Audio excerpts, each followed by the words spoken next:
the people you don't want to disappoint. But have you ever stopped to ask yourself one simple question? When was the last time you thought about you? Not the version of you that works hard.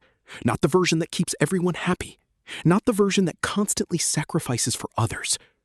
The real you. Because here's a truth that most people spend their entire lives avoiding. You can give the whole world your love and still feel completely empty if you never learn to give that love to yourself. And today, that changes. For most of your life, you've probably believed that love is something you receive from other people. You thought if people appreciated you, if they accepted you, if they admired you, if they stayed in your life, then maybe you would finally feel enough. But here's what no one tells you. If your happiness depends on someone else's approval, then your happiness is never truly yours. It belongs to whoever has the power to give or take that approval away. And that's an exhausting way to live. Because no matter how kind people are, no matter how much they love you, no one can fill a space inside you that you keep empty yourself.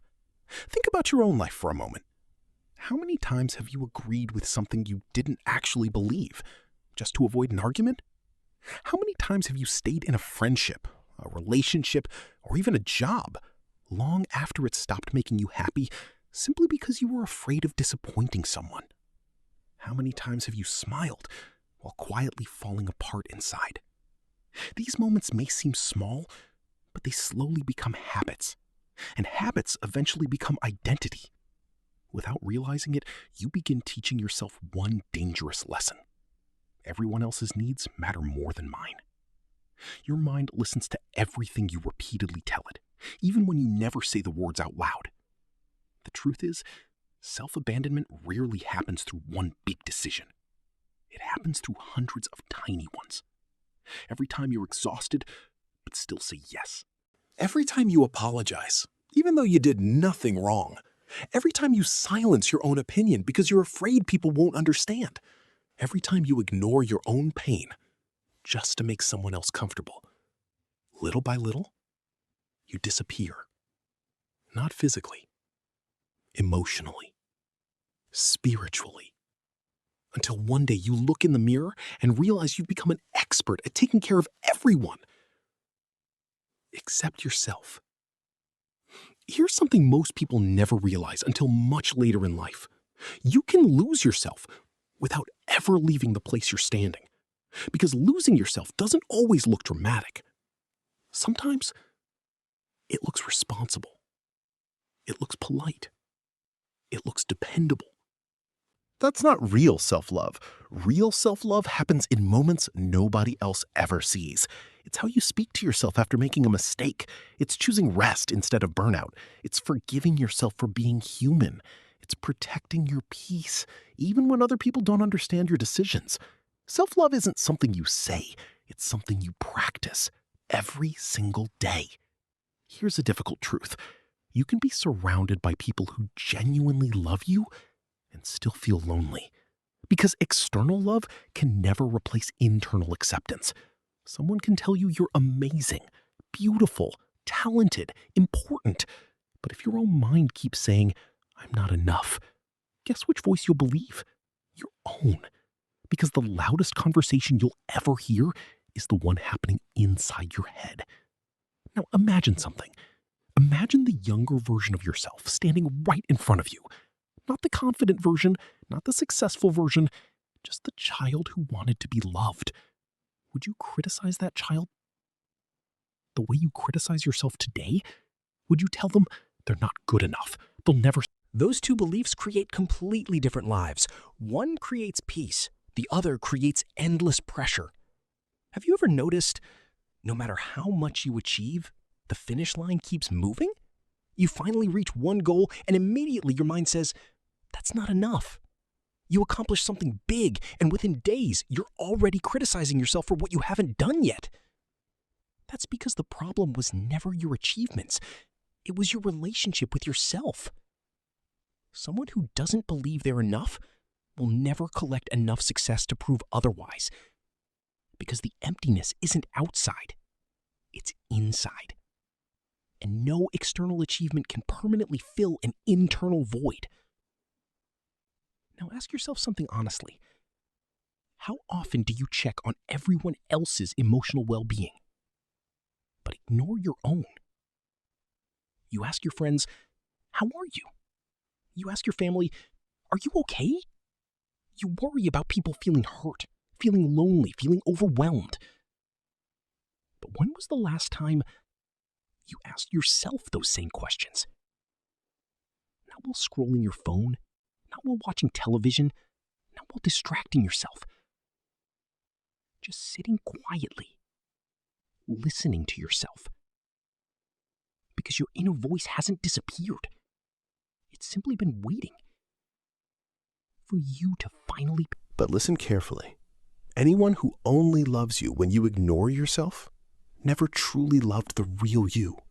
They loved your sacrifice, not your authenticity. Real love never asks you to disappear. It makes room for you to exist. One of the biggest reasons people struggle to love themselves is because they've confused their value with their usefulness. They believe, I'm only important if I'm helping. I'm only worthy if I'm productive. I'm only lovable if I'm giving.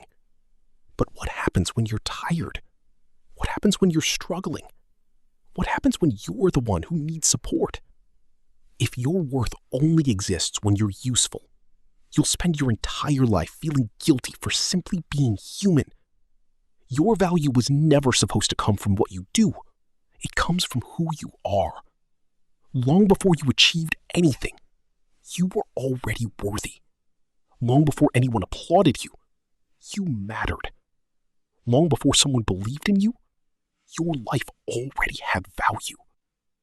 The problem is, somewhere along the journey, Ignored, abandoned, criticized. Maybe you've carried those moments for years, but those experiences happened to you. They are not who you are.